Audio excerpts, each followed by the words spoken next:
নমস্কার বন্ধুরা, দুপুর দুপুর চলে গেলাম মেয়েকে নিয়ে আমার এক পরিচিত ভাইয়ের বাড়ি। তো সেখানে গিয়ে এক গ্লাস গন্ধরাজ ঘোল প্রথমে দিল। গন্ধরাজ ঘোলটা তো খেতে দুর্দান্ত হয়েছে। এবারে পরপর দুপুরবেলায় কি খাওয়া হবে সেটা আমি আপনাদের সাথে শেয়ার করব। তো চলুন গন্ধরাজ ঘোলকে কিছুক্ষণ বিশ্রাম নিয়ে দুপুরের খাওয়াতে চলে যাই।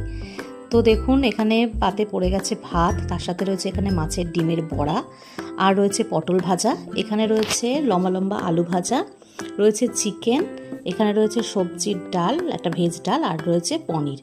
এখানে পনিরটাকে পনির বাটার মশলা করা হয়েছে।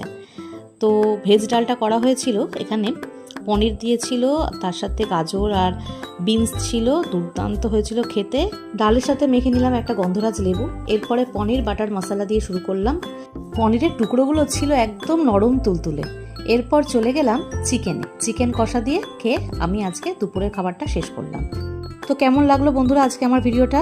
ভালো লাগলে একটা লাইক আর কমেন্ট করে দেবেন। সাবস্ক্রাইব করতে কিন্তু ভুলবেন না। দেখা হচ্ছে পরের ভিডিও।